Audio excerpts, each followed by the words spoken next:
Hello friends, स्वागत है हमारे चैनल ऑनलाइन एजू एरा पर। आज हम बात करेंगे क्रिया के बारे में। जैसा कि हमारा हिंदी व्याकरण में जो टॉपिक क्रिया का चल रहा है उसमें हमने फर्स्ट पार्ट और सेकंड पार्ट पढ़ा रखा है। तो जो हमने पढ़ाया है फर्स्ट पार्ट सेकंड पार्ट, अगर आपने वो वीडियो नहीं देखा है तो हमारे हिंदी के प्लेलिस्ट में जाकर उस वीडियो को आप देख सकते हैं, आपको काफ़ी नॉलेज मिलेगा उससे। आज हमारा क्रिया का ही थर्ड पार्ट चलेगा। तो इस थर्ड पार्ट में हम बताएंगे सकर्मक क्रिया और अकर्मक क्रिया के बारे में। सकर्मक क्रिया और अकर्मक क्रिया को आसानी से कैसे पहचानें। सकर्मक क्रिया और अकर्मक क्रिया को पहचानने के लिए हमें इसको समझना होगा, रटना नहीं होगा, समझना होगा इसको। तो हम अभी तक हमने जो पढ़ा है वो हम देख लेते हैं। हमने फर्स्ट पार्ट और सेकंड में क्या पढ़ा है ये जानना इंपॉर्टेंट है। परिभाषा हमने पढ़ा है, क्रिया की पहचान, धातु, धातु रूप, सामान्य धातु, क्रिया के भेद, संरचना या प्रयोग के आधार पर क्रिया। तो संरचना और प्रयोग के आधार पर जो संयुक्त क्रिया है उसको हमने पूरा कंप्लीट कर लिया है। फिर नाम धातु, प्रेरणार्थक क्रिया, पूर्वकालिक क्रिया, ये हमने पढ़ रखा है। संयुक्त क्रिया भी पढ़ रखा है। और आज हम जो पढ़ेंगे, आज हम पढ़ेंगे कर्म के आधार पर क्रिया के भेद, यानी सकर्मक क्रिया और अकर्मक क्रिया। तो स्टार्ट करते हैं दोस्तों आज के इस वीडियो में कर्म के आधार पर क्रिया। अगर आपने हमारा channel online edu era subscribe नहीं किया है तो अभी अभी आप लोग सब्सक्राइब कर लीजिए, क्योंकि आपको इस पर मिलेगा ऑथेंटिक और फुल कॉन्सेप्ट के साथ हिंदी की पूरी क्लासेस, जो कि आपके एग्जाम में काफ़ी सफलता दिलाएगी। तो स्टार्ट करते हैं दोस्तों। जैसे कि कर्म की दृष्टि से क्रिया निम्नलिखित में से दो भेद होते हैं। क्रिया का जो भेद होता है वो दो भेद होता है, यानी दो टाइप के होते हैं क्रिया। एक होता है सकर्मक क्रिया और अकर्मक क्रिया। तो क्रिया कितने टाइप होते हैं? दो टाइप के, सकर्मक क्रिया और अकर्मक क्रिया। तो हम पहले देखते हैं सकर्मक क्रिया क्या होता है। सकर्मक क्रिया यानी जिसमें कर्म हो, जिस क्रिया में कर्म हो उसे हम सकर्मक क्रिया कहते हैं। वाक्य में जिस क्रिया के साथ कर्म भी हो तो उसे हम सकर्मक क्रिया कहते हैं। इसे हम ऐसे भी कर सकते हैं, वे क्रिया जिनको करने के लिए कर्म की आवश्यकता होती है सकर्मक क्रिया कहलाती है। हम इसको कर्म के बारे में अभी बताते हैं थोड़ी देर में आपको। दूसरे शब्दों में वाक्य में क्रिया के होने के समय कर्ता का प्रभाव अथवा फल जिस व्यक्ति या वस्तु पर पड़ता है उसे कर्म करते हैं। यानी कर्ता का प्रभाव या फल जिस वस्तु पे पड़ेगा, जिस व्यक्ति पे पड़ेगा, तो उसे हम क्या बोलेंगे? उसे हम बोलेंगे कर्म। सरल शब्दों में जिस क्रिया का फल कर्म पर पड़े उसे सकर्मक क्रिया कहते हैं। तो इसको समझने के लिए हम देखते हैं उदाहरण द्वारा। अध्यापिका पुस्तक पढ़ा रही है। अध्यापिका क्या कर रही है? पुस्तक पढ़ा रही है। तो अध्यापिका क्या है? अध्यापिका एक कर्ता है और पुस्तक क्या है? कर्म है, और पढ़ा रही है ये क्रिया है। तो जो सकर्मक और अकर्मक क्रिया है ये पूरा इसी पे डिपेंड है, कर्म पर ही। अगर आपने कर्म को समझ लिए तो आपका सकर्मक और अकर्मक क्रिया आसानी से समझ जाएंगे और पकड़ लेंगे, क्योंकि ये क्वेश्चन कल्पना पे आधारित होती है, सोच पे आधारित है कि आप कहाँ तक सोच सकते हैं। इसीलिए ये जो सकर्मक अकर्मक क्रिया के क्वेश्चन ज़्यादा ही देते हैं एग्जामों में। तो जैसे माली ने पानी से पौधों को सींचा, तो इसमें पूछ लेगा कर्म कौन है। तो आप एक तो बता देंगे लेकिन दूसरा नहीं बताएंगे, क्योंकि आपको पूरा कॉन्सेप्ट नहीं पता होगा। इसलिए इसमें बताते हैं माली ने पानी से पौधों को सींचा। इसमें जो पानी है ये भी कर्म है और पौधा भी क्या है? कर्म है। तो अब हमें जानना होगा कर्म होता क्या है। तो जिस वस्तु या व्यक्ति पर हम काम करते हैं, हम जिस या वस्तु या व्यक्ति पर हम काम करते हैं, कोई काम करते हैं, हमारे काम करने से उस पर प्रभाव पड़ता है, हमारे काम करने से वो कम होता है, हमारे काम करने से वो बढ़ता है, हमारे काम करने से उस पर कुछ इफेक्ट आता है। तो यही जिस पर इफेक्ट आता है, जिस पर प्रभाव पड़ता है, जो घटता है, बढ़ता है, तो उसे जो जिस पे ये चीजें होती हैं उसे ही हम बोलते हैं कर्म। उसे क्या बोलते हैं? कर्म बोलते हैं। तो अध्यापिका पुस्तक पढ़ रही है, तो यानी जो पढ़ने का जो कार्य चल रहा है वो किस पे चल रहा है? यानी पुस्तक पे चल रहा है। पुस्तक नहीं होता तो पढ़ाई होती, पढ़ाई नहीं हो पाती। पुस्तक से ही तो पढ़ रही है। तो जिस पे हम काम कर रहे हैं, जिस पे हम क्रिया कर रहे हैं, तो वो किस पे कर रहे हैं? हम कर्म पे कर रहे हैं। जो भी क्रिया होती है वो कर्म पर ही होती है, कर्म के ही द्वारा होती है। तो इसे हम बोलते हैं कर्म। तो कर्म हमने समझा कर्म क्या होता है। तो इसको समझते हैं। माली ने पानी से पौधों को सींचा। तो यहाँ पे कर्म जो है, यहाँ पे दो कर्म है। अब ये कैसे है? तो माली ने पानी से, तो पानी से भी काम चल रहा है, और पौधों भी क्या है? एक कर्म है। यानी पौधों पर हम काम कर रहे हैं ना। किसके द्वारा काम कर रहे हैं? पानी के द्वारा काम कर रहे हैं। अब माली क्या हो गया? माली आपका हो गया कर्ता। अब पानी क्या हो गया? पानी हो गया कर्म। और पौधे भी क्या हो गया? पौधे भी क्या हो गया? कर्म। यानी इसमें दो कर्म है। तो माली ने पानी से पौधों को सींचा। तो यहाँ पे देखो हम बताते ना, जिस पे इफेक्ट पड़ा, जो प्रभाव, यानी पानी ये कम हो रहा है, अब पौधों पे भी इफेक्ट पड़ रहा है। पानी पौधों पर डाला जा रहा है तो पौधे बढ़ेंगे। तो दोनों पे क्या हो रहा है? इफेक्ट तो पड़ेगा, कुछ प्रभाव पड़ेगा, कुछ तो होगा इसके साथ। ठीक है, सींचने से सींचा जा रहा है पानी से, तो पानी कम हो रहा है, पौधे बढ़ रहे हैं, तो यानी दोनों पे इफेक्ट पड़ेगा। इसलिए दोनों क्या हो गया? ये कर्म हो गया। दोस्तों कर्म आप समझ गए तो आपको सकर्मक और अकर्मक क्रिया आसानी से समझ में आ जाएगी, यही इंपॉर्टेंट है। अब देखते हैं हरीश फुटबॉल खेलता है। तो हरीश फुटबॉल खेलता है, तो एक और पहचानना होता है क्या। अगर हम क्वेश्चन लगा दें क्या, हरीश फुटबॉल खेलता है, तो हरीश क्या खेलता है, क्या खेलता है हरीश, तो पता चलेगा फुटबॉल। हरीश क्या खेलता है, तो फुटबॉल। तो फुटबॉल क्या हो गया, कर्म हो गया। इससे पहचान सकते हैं और इसे भी समझ सकते हैं, हरीश जो है ये क्या हो गया, कर्ता हो गया हरीश, और खेलना क्या हो गया, क्रिया हो गया। बचा क्या, कर्म।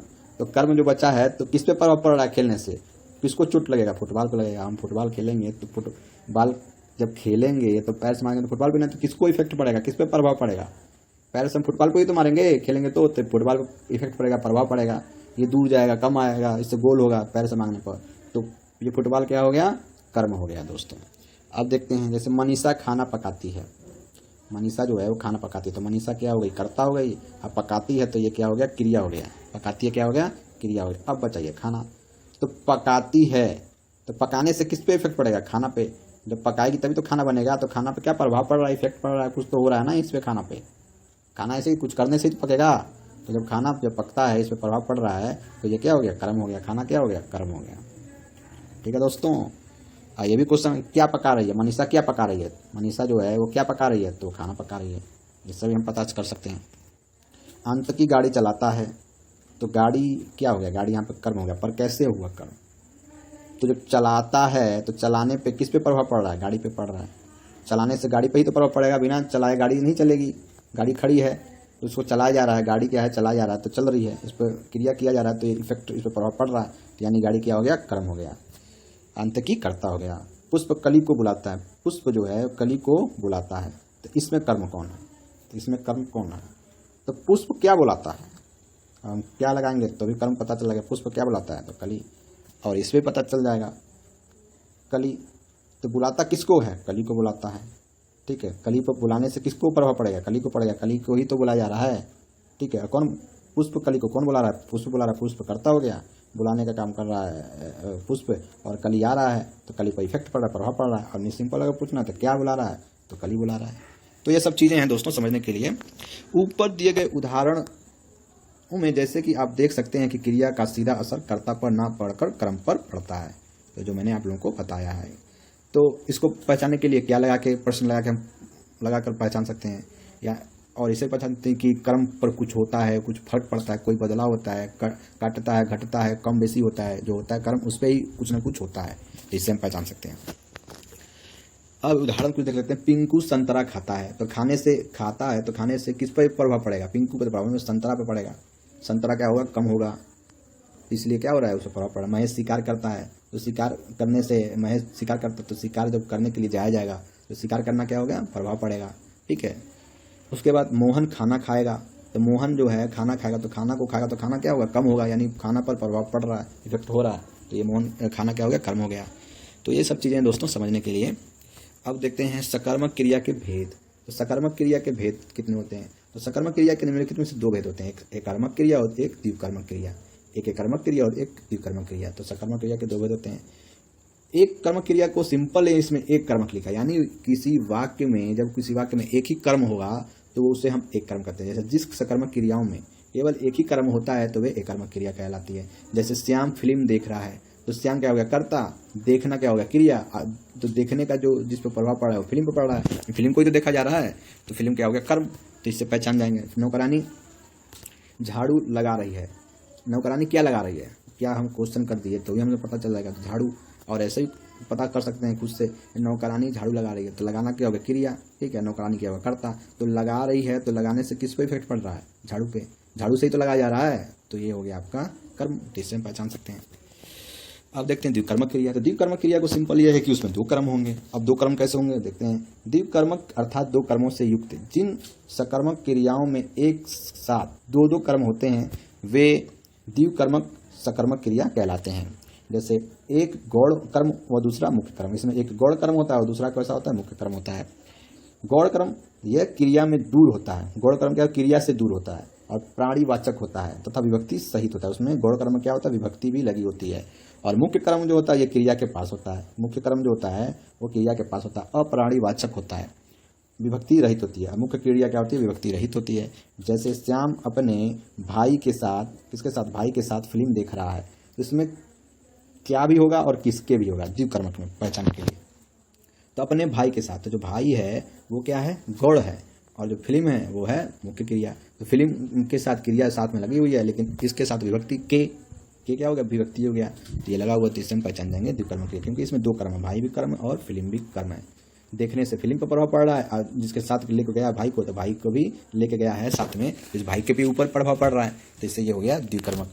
उसके बाद नौकरानी फिनाइल से पोछा लगा रही है। नौकरानी जो फिनाइल से पोछा लगा रही है, तो फिनाइल से मैंने विभक्ति बताया था ना, एक गौड़ कर्म के साथ विभक्ति लगा होगा, से लगा हुआ है, और पोछा लगा रही है तो दूसरे मुख्य क्रिया के साथ कर्म होता है, उसके साथ में होता है। तो ये मैं बता रखा ऊपर, यहाँ पे लिखा हुआ है मुख्य कर्म ये क्रिया के पास होता है, यानी क्रिया के पास मुख्य क्रिया मुख्य कर्म होता है। तो पोछा लगा रही है, लगाने से किस पे प्रभाव पड़ रहा है? पोछे पे। और किससे लगा रही है? तो फिनाइल से लगा रही है। तो इससे हम पहचान देंगे कि ये भी फिनाइल क्या है, ये भी कर्म है, और पोछा भी क्या है? कर्म है, यानी दो कर्म हो गए इसमें।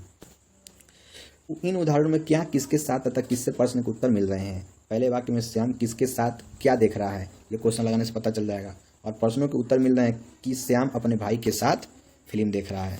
तो ऐसे हमको आंसर निकाल सकते हैं द्विकर्म क्रिया में। मुख्य कर्म क्रिया से पहले तथा गौड़ कर्म क्रिया के बाद आता है। जैसे बच्चे गुरुजन को प्रणाम करते हैं, तो गौड़ कर्म हो गया, गुरुजन और प्रणाम करते हैं मुख्य कर्म होता है, मुख्य कर्म हो गया। प्रणाम करना एक क्या हो गया? कर्म हो गया दोस्तों, और गुरुजन भी क्या हो गया? कर्म हो गया, क्योंकि हम गुरुजन को प्रणाम कर रहे हैं। तो प्रणाम करने से हम जब करते हैं प्रणाम, तो प्रभाव पड़ता है गुरुजन पे, ठीक है। तो ये प्रभाव और इफेक्ट पर ही ज़्यादा ये डिपेंड करता है, सकर्मक अकर्मक, इसी को समझना पड़ेगा दोस्तों। सुरेंद्र ने छात्र को गणित पढ़ाया। गणित एक सब्जेक्ट है, पढ़ाने से क्या होगा कि नॉलेज बढ़ेगी। तो गणित पढ़ाने से तो इफेक्ट प्रभाव पड़ रहा है, पढ़ाना से कुछ नॉलेज बढ़ रहा है, तो ये हो गया। और किसको नॉलेज बढ़ रहा है? तो छात्र को बढ़ रहा है, तो ये भी कर्म हो गया, गौड़ कर्म, ये हो गया मुख्य कर्म। ये गौड़ कर्म और ये मुख्य कर्म हो गया। ऐसे हम दोस्तों देखते हैं। अब देखते हैं दोस्तों अकर्मक क्रिया। अकर्मक क्रिया क्या होता है? तो अकर्मक क्रिया में सिंपल है कि इसमें कर्म नहीं होता। अकर्मक मतलब कर्म नहीं मिलेगा, वाक्य में कर्म नहीं होगा।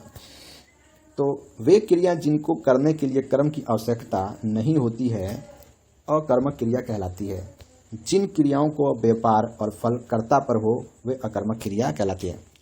डायरेक्ट इस पर कर्ता पर ही प्रभाव पड़ता है। जैसे उसमें कर्म पर प्रभाव पड़ रहा था, इसमें कर्ता पर ही पूरा प्रभाव पड़ जाता है, पूरा कहानी कर्ता पर ही खत्म हो जाती है। तो ये जो होता है वो अकर्मक क्रिया होती है। जैसे श्याम सोता है, तो श्याम क्या हो गया? कर्ता हो गया, और सोना क्या हो गया? क्रिया। तो जो डायरेक्ट अब सोने का जो प्रभाव पड़ रहा है वो श्याम पर पड़ रहा है, यहाँ पे कोई कर्म है ही नहीं, ठीक है। तो यहाँ पे कोई कर्म नहीं है, तो इसलिए ये अकर्मक हो जाएगा। श्याम सोता है, और जैसे क्वेश्चन किया जाए क्या सोता है? श्याम सोता है, तो क्या सोता है? तो यहाँ कुछ नहीं पता रहा है क्या सोता है, कुछ पता ही नहीं चल रहा। कौन सोता है तब पता चलता, क्या तो क्या कुछ नहीं मिल रहा, तो इसलिए क्या हो गया? ये अकर्मक क्रिया हो गया। इसमें कर्म कहीं नहीं मिल रहा है। इसको हम समझ जाएंगे तो आपको पूरा कर्मक क्रिया समझ में आ जाएगा। तो श्याम कर्ता हो गया, सोता है क्रिया हो गया, कर्म कोई है नहीं इसमें, डायरेक्ट इसका प्रभाव श्याम पर पड़ रहा है, सोने का। इसमें सोना क्रिया अकर्मक है। श्याम करता है, सोने की क्रिया उसी के द्वारा पूरी होती है, मतलब जो सोने की क्रिया उसी द्वारा, कोई बीच में कुछ है नहीं। सोने का फल भी उसी पर पड़ता है, इसलिए सोना क्रिया अकर्मक है। जो सोना क्रिया है क्या है? अकर्मक है। अन्य उदाहरण देखते हैं अकर्मक क्रिया के। पक्षी उड़ रहे हैं। पक्षी क्या है? उड़ रहे हैं। उड़ रहे हैं एक पूरा क्रिया हो गया, अब पक्षी क्रिया हो गया, कर्ता हो गया, बीच में कोई कर्म है नहीं। अब क्वेश्चन में डाल देंगे क्या उड़ रहे हैं, तो कोई कुछ नहीं मिल रहा है। कौन उड़ रहे हैं तब मिलेगा, तो इसलिए ये भी क्या हो जाएगा? कर्म, अकर्मक हो जाएगा, अकर्मक क्रिया हो जाएगा। बच्चा रो रहा है, तो बच्चा कर्ता हो जाएगा, रो रहा है, इसमें भी कोई कर्म नहीं है, तो इसलिए इसमें कोई इफेक्ट, कोई प्रभाव पड़ने वाला कुछ शब्द ही नहीं मिल रहा है इसमें दोस्तों, तो इसलिए क्या हो जाएगा? अकर्मक। छोटे छोटे बच्चे, ये पूरा एक ही सब्जेक्ट है, छोटे छोटे बच्चे, मतलब पूरा एक कर्ता हो गया, छोटे छोटे बच्चे। बात बात पर रोते हैं, बात बात पर रोते हैं, तो बात तो कोई कर्म तो है नहीं, कोई प्रभाव नहीं, कोई पूरा बात बात पर होते हैं, तो इसलिए ये भी क्या हो गया? अकर्मक हो गया। जंगली हाथी भाग गया।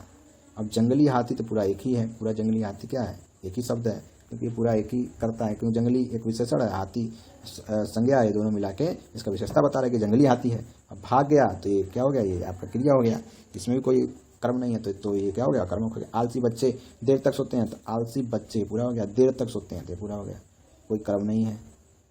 तो इस तरह दोस्तों अकर्मक क्रिया हम पहचान सकते हैं। कुछ अकर्मक क्रियाएं इस प्रकार होती हैं, जैसे हमेशा ये अकर्मक ही रहती हैं, जैसे तैरना, कूदना, सोना, ठहरना, उछलना, मारना, जीना, बरसना, रोना, चमकना आदि जो होते हैं ज़्यादातर अकर्मक क्रिया में आते हैं। सकर्मक क्रिया और अकर्मक क्रिया की पहचान। राम फल खाता है। अब सिंपल क्वेश्चन क्या खाता है, तो फल खाता है तो ये तो पहचान लेंगे, लेकिन अगर दूसरे से पहचानेंगे राम फल खाता है तो खाना जो है, खाने से किस पे इफेक्ट पड़ रहा है, कौन सा कम होगा, घटेगा। फल अगर हम फल खाएंगे तो फल क्या होगा, घटेगा, तो यानी इफेक्ट पड़ रहा है इस पर, तो इससे यह हो जाएगा सकर्मक क्रिया। सीमा रोती है, तो रोने से किस पे इफेक्ट पड़ रहा है, डायरेक्ट कर्ता पे जा रहा है, सीमा क्या करता है, तो ये क्या हो गया, अकर्मक हो गया, क्योंकि इस पर तो कोई कर्म है नहीं, डायरेक्ट कर्ता पे जा रहा है, तो ये अकर्मक हो गया। क्या रोती है, तो ये कुछ क्वेश्चन का कोई आंसर नहीं मिलेगा, कौन रोती है तब मिल जाता, तो इसलिए क्या हो गया, अकर्मक क्रिया हो गया। बाकी दोस्तों मरना, पढ़ना, खाना पीना ये किस में आते हैं, सकर्मक में आते हैं, ज़्यादातर सकर्मक में आते हैं। ये कल्पना पर आधारित भी क्वेश्चन आते हैं जो बहुत ही ज़्यादा फंसाते हैं लोग, जैसे किसे मारा, किसे मारा, ठीक है। जैसे क्वेश्चन आता है इन क्रियाओं में क्या और किसे लगाकर प्रश्न किए जाएं तो इसके उत्तर इस प्रकार आएंगे। जैसे किसे मारा, तो किशोर को मारा, किशोर को मारा, तो मारना क्या हो गया आपका, क्रिया हो गया। किसे मारा, तो किशोर को मारा, तो ये कल्पनावादी है। किशोर क्या हो गया, किशोर हो गया आपका कर्म, कर्ता नहीं है, ये कर्म है, क्योंकि मारने से किशोर पर इफेक्ट पड़ेगा, किशोर को चोट लगेगा, ठीक है। जब मारा जाएगा किशोर को तो क्या होगा, चोट लगेगा, तो इसको इफेक्ट, इसको प्रभाव पड़ेगा, कुछ न कुछ होगा, रोएगा, गाएगा, तो इससे ये क्या होगा, किशोर कर्म हो गया दोस्तों, ठीक है। फिर क्या खाना खाया, खाना खाया, तो खाने से खाना क्या होगा, खाने से खाना कम होगा, घटेगा, इस पर यानी प्रभाव पड़ रहा है खाना पे, तो ये भी क्या हो गया जाएगा, सकर्मक हो जाएगा। उसके बाद किताब पढ़ता है, तो पढ़ने से किताब का क्या होता है, उसका जो नॉलेज हमें प्राप्त होगी, यानी किताब से हमें इफेक्ट पड़ रहा है, प्रभाव पड़ रहा है, किताब पढ़ता है, तो किताब पढ़ना क्या हो जाएगा, ये भी क्या हो जाएगा, सकर्मक क्रिया हो जाएगा। तो ये चीज़ें आप लोगों को समझना पड़ेगा दोस्तों, यही फंसाती है क्वेश्चन। किताब पढ़ता है, कोई है जो पढ़ रहा है, इन सब उदाहरण में क्रिया सकर्मक क्रिया होता है। कुछ क्रियाएं अकर्मक और सकर्मक दोनों होती हैं और प्रसंग अथवा अर्थ के अनुसार इनके भेद का निर्णय किया जाता है। प्रसंग और अर्थ के अनुसार इनके भेद का निर्णय किया जाता है, जैसे अकर्मक क्रिया और सकर्मक क्रिया। तो जी घबराता है, जी घबराता है क्या हो गया, अकर्मक क्रिया हो गया। विपदा मुझे घबराती है, तो विपदा क्या है, ये कर्म आ गया ना, विपदा एक कर्म है, क्योंकि इसी के प्रभाव से मुझे घबराहट होती है, तो विपदा मुझे घबराती है, तो ये क्या हो गया, सकर्मक क्रिया। तुम्हारा जी ललचाता है, ये चीज़ें तुम्हारा जी ललचाती हैं, तो ये चीज़ें यहाँ पे कर्म बन जाती हैं, तो इसलिए ये सकर्मक क्रिया होता है। तुम्हारा जी ललचाता है, यहाँ पे कर्म कोई नहीं है, तो ये अकर्मक क्रिया है। बूंद बूंद से घड़ा भरता है, बूंद बूंद से घड़ा भरता है, तो बूंद बूंद से घड़ा भरता है, तो ये क्या है, एक प्रकार का अकर्मक क्रिया है। अब मैं घड़ा भरता हूँ, तो ये घड़ा इसमें कर्म आ जाता है, तो इसलिए ये क्या हो जाता है, सकर्मक क्रिया। उसके बाद उसका सिर खुजलाता है, उसका सिर खुजलाता है, तो ये अकर्मक क्रिया हो गया। वह अपना सिर खुजलाता है, वह अपना सिर खुजलाता है, ये सकर्मक क्रिया हो गया। तो उम्मीद है आप सभी को आज के वीडियो से काफ़ी जानकारी मिला होगा। तो आपसे ये भी उम्मीद करता हूँ दोस्तों कि आप हमारे चैनल को सब्सक्राइब करेंगे, कमेंट और लाइक भी करेंगे और दोस्तों के साथ शेयर करेंगे। तो ठीक है दोस्तों, मिलते हैं हम नेक्स्ट वीडियो में आपसे इसी हिंदी सेशन में। Thank you very much.